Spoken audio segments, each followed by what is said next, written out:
এককালীন কিছু টাকার জন্য আপনার ভবিষ্যৎ জীবনটা নষ্ট করে দিবেন না। হয়তো আপনার এই টাকা সবসময় থাকবে না, আপনি এই টাকার লোভে পড়ে অথবা দুষ্কৃতিকারী কিছু লোকের ইন্ধনে বা পরামর্শে বা বাবা মার ভুল পরামর্শে আপনি আপনার সন্তান এবং স্বামীকে ছেড়ে চলে যাবেন সামান্য কিছু টাকার লোভে। এটা আপনার জন্য খুব সুখকর কিছু বয়ে আনবে না।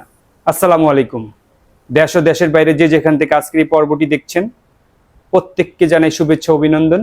আশা করি মহান সৃষ্টিকর্তার কৃপায় আপনারা ভালো আছেন। আজকে এমন একটি বিষয় নিয়ে আলোচনা করব যে বিষয়টি নিয়ে ইতিপূর্বে আমি আলোচনা করেছি।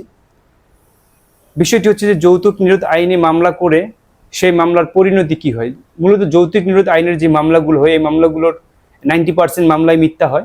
পারিবারিকভাবে বিভিন্ন কলহর সৃষ্টি হয় এবং সেই কলহর জের ধরে স্ত্রী লোক ক্ষুব্ধ হয়ে দুষ্কৃতিকারী কিছু লোকের কুপরামর্শে বা বাবা মার ভুল বুঝার কারণে মেয়েকে দিয়ে একটি মামলা করে এবং সেই মামলার ফলে তার হাজব্যান্ডের বিরুদ্ধে ওয়ারেন্ট ইস্যু হয় বা সমন ইস্যু হয়। হাজব্যান্ডকে অনেক সময় পুলিশে ধরে নিয়ে আসে, অনেক সময় তিনি স্বেচ্ছায় হাজিরে কোর্টে জামিনের প্রার্থনা করলে আদালত অনেক সময় জামিন দেয়, অনেক সময় জেল হাজতে নিয়ে যায়। তবে এই মামলা করার পরে অনেক সময় সংসারের জোড়া লাগে, আবার অনেক সময় সংসারগুলোর মধ্যে ফাটল ধরে বা সংসারগুলোর মধ্যে ছাড়াছাড়ি হয়ে যায়। সংসারের মধ্যে জোড়া লাগলেও মামলা মোকদ্দমা করার পরে সেই সংসারে আগের মতো সুখ আসে না। দুই পক্ষের ফ্যামিলির মধ্যে একটা মনোমালিন্য, ক্রোধ ও ক্ষোভের সৃষ্টি হয়, যার কারণে সেই সংসারটা টিকলেও সেই সংসারে তেমন আগের মতো শান্তি বিরাজমান থাকে না। একজন মেয়ে মানুষ দোষ নাই তা বলবো না, কারণ বাংলাদেশে তো লক্ষ লক্ষ ফ্যামিলি আছে, প্রত্যেকটা ফ্যামিলিতে তো আর মামলা হয় না। মামলা যেখানে হয় সেখানে উভয় পক্ষেরই কিছু না কিছু দোষ থাকে। তো একটা মেয়ে, সেই মেয়েটা তার হাজব্যান্ডের কি দোষ আছে সেটা আমি জানি না, যেহেতু আমি মেয়ের পক্ষের আইনজীবী না। মেয়ের পক্ষের আইনজীবী বলতে পারবে তার হাজব্যান্ডের কি দোষের কারণে তিনি মামলা করেছেন। তো মামলা করেছেন, মামলা করার পরে আসামি যখন আমাকে আইনজীবী হিসেবে নিয়োগ দিয়েছেন, আমি তখন আসামির কাছ থেকে সেই বক্তব্য শুনলাম।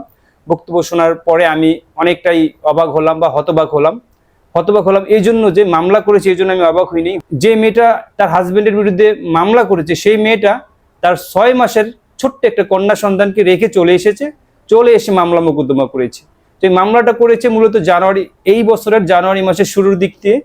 তো মামলা করার পরে আমি বিজ্ঞ আদালতে যখন আসামি জামিন চেয়েছি, আদালত বিস্তারিত ঘটনা শুনে মেয়ের মুখের বক্তব্য শুনেছে যে আপনি কি চান, আপনি সংসার করতে চান কিনা, তখন যে মেয়েটি মামলা করেছে তিনি স্পষ্ট আদালতকে জানিয়ে দিয়েছে যে আমি সংসার করব না। এবং আসামি পক্ষের কাছে জিজ্ঞেস করেছে যে কি সমস্যা, তখন আসামি বলেছে যে স্যার, আমার এই ছোট্ট কন্যা সন্তানটিকে রেখে আমার স্ত্রী চলে এসছে এবং চলে আসার পরে আমি অনেকবার ওকে নিতে আসছি, আসার পরে আমাকে অনেক ধরনের অপমান অপদস্থ করেছে, যার কারণে আমি তাকে ডিভোর্স দিয়ে দিয়েছি। এই ডিভোর্সের কারণে এবং মেয়েটা তার কন্যা সন্তানকে রেখে চলে আসছে বিভিন্ন কারণে, সবকিছু বিজ্ঞ আদালত পর্যালোচনা করে আসামিকে একটা অন্তর্বর্তীকালীন জামিন দিয়েছে আপোষের শর্তে। তখন আমরা সেই আপোষটা আমি আসামি পক্ষের আইনজীবী হিসেবে পুনরায় সেই বাদীপক্ষের বিজ্ঞ আইনজীবীর সাথে আলোচনা করলাম, পরামর্শ করলাম যে সংসারটা টিকানো যায় কিনা। ছোট্ট একটা মেয়ে আছে, যদিও ডিভোর্স হয়ে গেছে, কিন্তু ডিভোর্স হয়ে গেলেও তখন ডিভোর্সটা কার্যকর হয়নি। পরে আইনজীবী সাহেবও মেয়েটাকে বুঝিয়ে সংসার করার জন্য রাজি করাতে পারেনি। তো একটা পর্যায়ে আজকে বিজ্ঞ আইনজীবীর সাথে কথাবার্তা বলার পরে জানতে পারলাম যে এই সংসারটা আসলে আর টিকানো সম্ভব না। তাই সংসার যদি না টিকে, আমি শুরুতেই বলেছি যে যৌতুক নিরোধ আইনের মামলার ক্ষেত্রে সিদ্ধান্ত দুইটা ক্ষেত্রে হয় ছাড়াছাড়ি হয় অথবা সংসার হয়।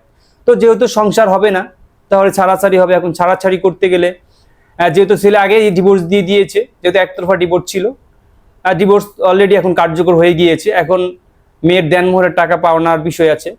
দেনমোহরের টাকা মেয়ে পাবে, যদিও মেয়ে সংসার করবে না, তারপরেও মেয়ে তার দেনমোহরের টাকা পয়সা পাবে। তো বিজ্ঞ আইনজীবীর সাথে বসে এবং বিজ্ঞ আইনজীবীর যিনি সহকারী ছিলেন তারই আত্মীয় হয় মেয়েটা, তো সেই আইনজীবী সহকারীর সাথেও কথাবার্তা বলে এটা একটা ফায়সালা করলাম। ফায়সালা করে মেয়ের দেনমোহরের টাকা পয়সা দেওয়ার ব্যবস্থা করে দিলাম। মেয়ে যখন বিজ্ঞ আদালতের সামনে দাঁড়িয়ে মেয়ে জবানবন্দি দিলেন যে আমাদের মধ্যে সংসার হবে না, ছাড়াছাড়ি হয়ে গিয়েছে, আমি আমার দেনমোহরের টাকা পয়সা বুঝিয়ে পেয়েছি। ছেলেকে এক্ষেত্রে আর বিজ্ঞ আদালতের কোনো প্রশ্ন করার বা কোনো কিছু জিজ্ঞেস করার প্রয়োজন হয় নাই। তো মামলা শেষ করার পরে দুজনেরই স্বাক্ষর হলো। তো স্বাক্ষর যখন দিতে গেছি তখনই একটা ইন্টারেস্টিং ঘটনা ঘটেছে। সেই ছোট্ট কন্যা সন্তানটি, যার বয়স এখন প্রায় 1 বছর হয়ে গিয়েছে, সেই কন্যা সন্তানটি বাবার কোলে, মা কিন্তু সেই কন্যা সন্তানটিকে একবারের জন্য কোলে নিলেন না বা একবারের জন্য কন্যা সন্তানটির দিকে তাকালেন না। এই বিষয়টা দেখে আমি খুব মর্মাহত হলাম বা খুব অবাক হলাম যে আসলে একজন মা কিভাবে এরকম হতে পারে। একজন মা তো তার তো নারী সেরাদন, সে তো তার হাজবেন্ডের সাথে যত ধরনের যত কিছু হোক না কেন বা তার শ্বশুর বাড়ির লোকজনের সাথে যত ধরনের যত কিছু হোক না কেন, উনি এই ছোট্ট কন্যা সন্তানটাকে রেখে আসলেন কিভাবে? আর রেখে আসছেন, এখন ছাড়াছাড়ি হচ্ছে, কন্যা সন্তানটার দিকে তো একটা নজর হলেও তাকাবে বা কন্যা সন্তানটার দিকে তো তাকায়ও তার একটু মায়া লাগার কথা। কিন্তু মামলা যখন উঠালেন, আমি তো বিজ্ঞ আদালতে ছিলাম এবং যখন কথাবার্তা হচ্ছিল, আপস মীমাংসার কথাবার্তা হচ্ছিল, আমি মেয়েটার মনে কোনো ধরনের কোনো দুঃখ দেখলাম না বা কোনো ধরনের কোনো অনুশোচনা দেখলাম না। মানে মনে হচ্ছে যে মেয়েটা একদম অ্যাজ ইউজুয়াল নর্মাল, কিছুই হয়নি। মেয়ে ওই কন্যা সন্তান তার কিনা এই তার ব্যবহার দেখে আসলে ডাউটই মনে হয়। তো এই হলো পরিস্থিতি। আসলে আমাদের সমাজটা কোথায় দাঁড়িয়েছে, কিছু দুষ্কৃতিকারী লোকের কুপরামর্শে, বাবা মার ভুল বোঝার কারণে এই যে একটা সংসার আজকে নষ্ট হয়ে গেল। এই মেয়েটাকে তো বিয়ে দিতে হবে, মেয়েটাকে তো কোথাও না কোথাও বিয়ে দিতে হবে, মেয়েটাকে তো কোথাও না কোথাও গিয়ে স্বামীর সংসার করতে হবে, শ্বশুর বাড়ির সংসার করতে হবে। তাহলে এই যে সংসারটা আজকে আপনি ভেঙে দিলেন, আপনি যে ভবিষ্যতে সুখের আশা করেন, কোন দিকে আশা করেন? আপনার সেই সুখটা কি নিশ্চিত? সেই সুখটা তো আপনি নিশ্চয়তা দিতে পারবে না কেউ আপনাকে। সুতরাং সংসারে স্বামী স্ত্রীর মধ্যে মনোমালিন্য হবে, ঝগড়াঝাটি হবে। এটা যেমন উচ্চ লেভেলের ফ্যামিলির মধ্যে হয়, যেমন তেমন নিম্ন লেভেলের ফ্যামিলির মধ্যে হয়। এমন কোনো হাজব্যান্ড ওয়াইফ নাই যাদের মধ্যে কথা কাটাকাটি হয় নাই বা ঝগড়া লড়াই হয় নাই। যদি কেউ বলে না আমার আমার আমার স্ত্রীর সাথে বা আমার স্বামীর সাথে এই পর্যন্ত কোনো ধরনের ঝগড়াঝাটি হয় নাই, এটা আমি বিশ্বাস করবো না, এটা একদম দাহা মিথ্যা কথা। এটা মিথ্যা কথা, এটা কেউ বিশ্বাস করবে না। তো সংসারে ঝগড়াঝাটি হতেই পারে, এ কারণে সংসার ছেড়ে চলে আসা, বাচ্চা কাচ্চাকে ভুলে যাওয়া, ভবিষ্যৎ সুখের কথা চিন্তা করে বা কারো স্বপ্নে বিভোর হয়ে আপনি এই সংসারটা নষ্ট করে ভবিষ্যৎ সংসার পাতার জন্য যেই ছাড়াছাড়ি করে দিবেন, একটু চিন্তা করবেন আপনারা। অবশ্যই চিন্তা করার প্রয়োজন আছে। একটা কথা আছে যে প্রথম বিবাহতে সুখ না হলে পরের বিবাহতে সুখ হয় না। এটা কিন্তু একদম মুরব্বীদের কথা। আপনারা জানেন মুরব্বীদের কথা কিন্তু কখনোই মিথ্যা হয় না বা কখনোই এই কথা বিফলে যায় না। সুতরাং আমরা যারা হাজব্যান্ড ওয়াইফ আছি, যাদের মধ্যে মনোমালিন্য আছে, ভুল বুঝাবুঝি আছে, এখানে তৃতীয় পক্ষকে ঢোকার কোনো সুযোগ দিবেন না। নিজেরা এটা মিউচুয়াল করে নেবেন, তাহলে দেখবেন সংসারটাতে সুখ আসবে, শান্তিতে আসবে।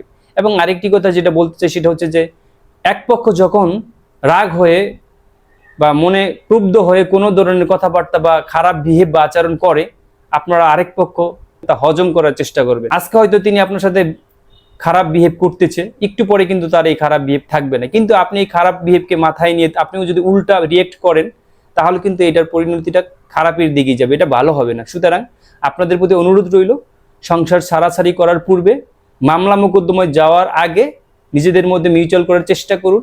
নিজেদের মধ্যে মিউচুয়াল করে কোনো কিছু সমাধান করার চেয়ে উত্তম আর কোনো পন্থা নাই। আশা করি আজকের আলোচনাটা বুঝতে পেরেছেন। আমি খুবই কষ্ট পেয়েছি এই বাচ্চাটার এই আজকের ঘটনাটা থেকে, আমি খুবই কষ্ট পেয়েছি।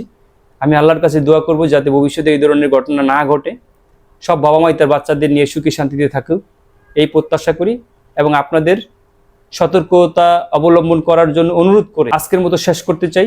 আমি advocate Lokman Hossain, Bangladesh supreme court, বর্তমান শরীয়তপুর জেলা ও দায়রা জজ আদালতে প্র্যাকটিস করছি। যে কোনো বিষয়ে আপনাদের কোনো পরামর্শ জানার থাকলে আমাকে ইনবক্সে বা কমেন্টস বক্সে নক করবেন। আমি ইনশাল্লাহ সেই বিষয়ে আলোচনা করার চেষ্টা করব।